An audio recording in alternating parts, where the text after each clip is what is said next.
నమస్తే అండి. Welcome to my channel. అందరూ ఎలా ఉన్నారు? అందరికీ హ్యాపీ ఫ్రెండ్షిప్ డే. ఈరోజైతే మా ఫ్రెండ్ విషెస్ చెప్పింది. ఈ క్లాక్ వచ్చి మా ఇంట్లో నాకన్నా సీనియరు. వాళ్ళకి పెట్టేది ఇరిగిపోయిందనమాట. ఇంకా క్లాక్ అయితే ఇక్కడ పెట్టాను. కానీ ఎవరు క్లాక్లో టైం చూస్తాం, అందరూ ఫోన్లోనే కదా చూసేది. ఇంకా బూరెల కోసం శనగపప్పు అయితే నానబెట్టుకున్నానండి నేను. ఇంకా నాకు వంటగది క్లీనింగ్ అనేది అయితే కంప్లీట్ అయిందనమాట. ఇదే అన్నిటికన్నా పెద్ద పని క్లీనింగ్ సెక్షన్కి వచ్చేటప్పటికి. ఇంక ఇలా నేను స్టీల్ డబ్బాల మీద పేర్లు అయితే రాసుకున్నాను. చాలా వరకు స్టీల్ డబ్బాలు అనేవి పెట్టుకున్నాను అనమాట. ప్లాస్టిక్ డబ్బాలు అనేవి చాలా తక్కువ అవాయిడ్ చేస్తూనే ఉన్నాను. ఇంకా పెద్ద డబ్బాలు చూసి అయితే భయపడకండి. ఇంకా మాదైతే కంబైన్ ఫ్యామిలీ కదా, అందుకని ఇంత పెద్ద పెద్ద డబ్బాలు అయితే పెట్టుకున్నాను. ఇంక ఇప్పుడైతే తగ్గిపోయాం జనము. ఇప్పుడైతే తక్కువ మంది ఉంటున్నాం కదా. ఇంకా డబ్బాలు పెద్దవైనా కానీ సరుకులు తక్కువే తెచ్చుకున్నా. ఇంకా అందులోనే అయితే వేసుకుంటున్నాను అనమాట. ఇంకా మేమైతే సంవత్సరానికి ఒకసారి తెచ్చుకునే వాళ్ళం అనమాట. మే నెలలో తెచ్చుకున్న సరుకులు బాగా ఎండబోసి ఇలా స్టోర్ చేసుకునే వాళ్ళము. ఇంకా బిర్యానీ కోసం ఇలా సరుకులు అనేవి రెడీ చేసుకున్నాను నేను. ఈరోజు చేయట్లేదు, కానీ మీకు మామూలుగా బాక్స్ చూపించాను అంతే. ఇంకా శనగపప్పు కుక్కర్లో పెట్టేసుకున్నాను. ఇది వచ్చి కందిపప్పు అనమాట. ఈరోజు అయితే మేము నైవేద్యం పెట్టుకుంటున్నాము, అందుకనే రసం పెట్టుకోవడానికి.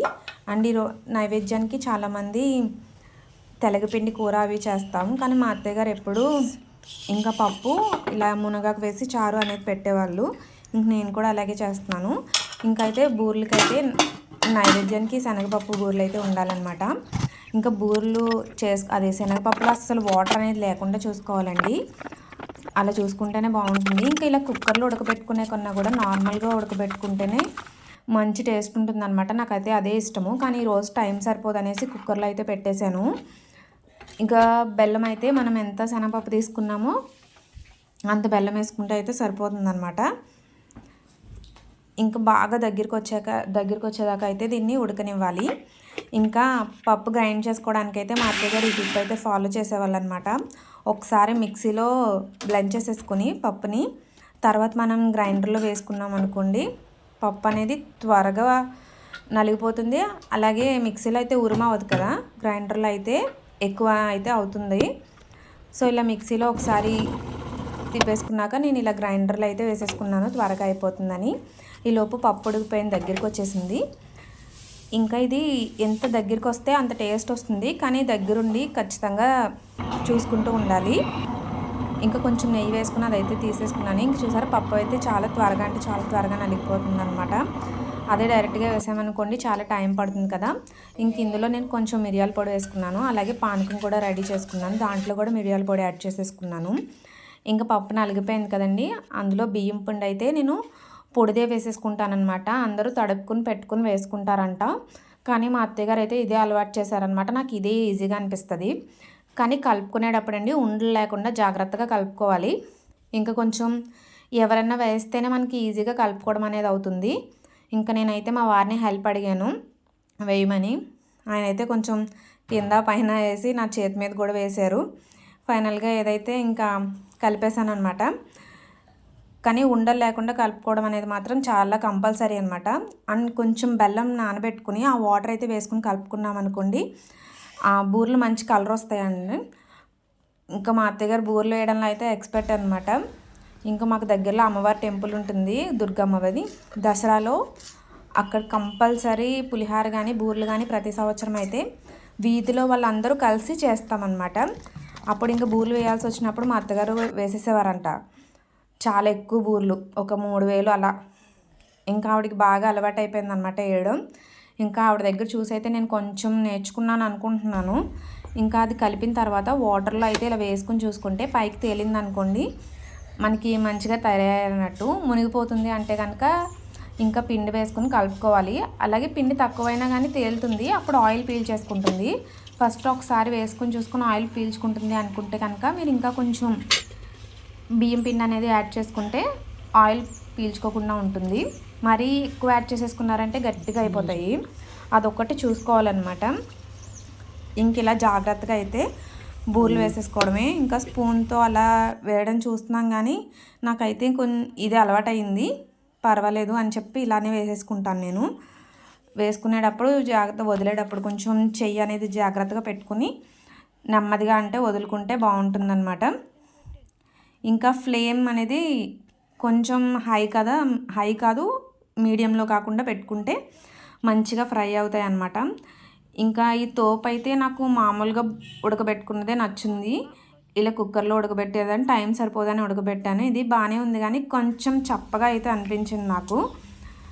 ఇంకా కొంచెం అంటే బెల్లం ఇంకా కొంచెం ఎక్కువ యాడ్ చేసి ఉండాల్సింది అనిపించింది. కానీ ఆ బెల్లంలో కొంచెం పంచదార కూడా యాడ్ చేసుకోవచ్చు.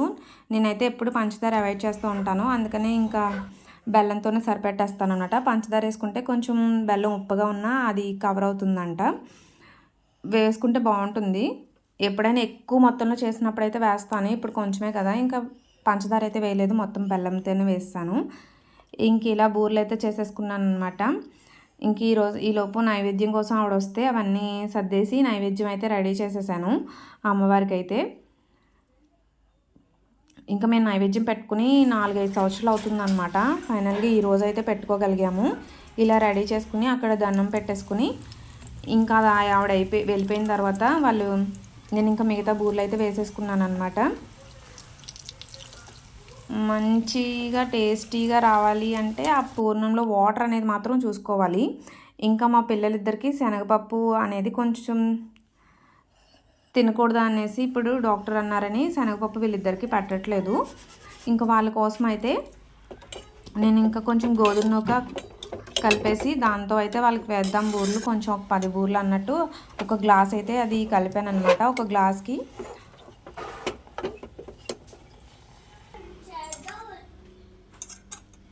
ఒక గ్లాస్ పంచదార అండ్ 2 గ్లాస్ వాటర్ బాయిల్ చేసుకుని ఈ పంచదార నూక కలుపుకున్నది అయితే అందులో యాడ్ చేసేసి దగ్గరికి వచ్చే వరకు వెయిట్ చేయడమే అనమాట. కొంచెం నెయ్యి వేసుకుంటే బాగుంటుంది.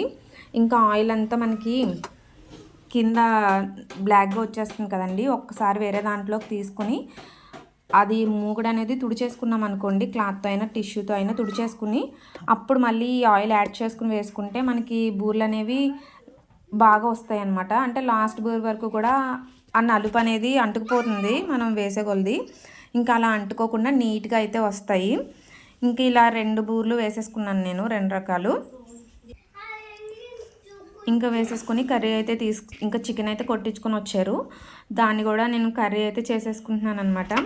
ఇంకా ఎలాగో రేపు నుంచి శ్రావణ మాసం కదండి, ఇంకా నేనైతే స్టోర్ చేయలేదు, అందుకని ఇంకా పొద్దునకి సాయంత్రానికి సరిపోతుంది అన్నట్టు కర్రీ కింద కాకుండా కొంచెం గ్రేవీ లాగా వచ్చేలాగా చేద్దాము అని ఆనియన్స్ అయితే తక్కువ వేసి ఫ్రైలా ఉంటుంది అని చెప్పేసి ఇలా అయితే చేశాను అనమాట. ఇంకా రమ్య అయితే విషయం చెప్పడానికి నాకు కాల్ చేసి చెప్పింది. ఇంకా తనైతే నేను చికెన్ ఫ్రై ఎలా చేయాలి అనేసి అడిగితే చెప్పింది అనమాట. ఇంకా అంతకుముందే నేను చికెన్ అయితే కలిపేసి పెట్టుకున్నాను.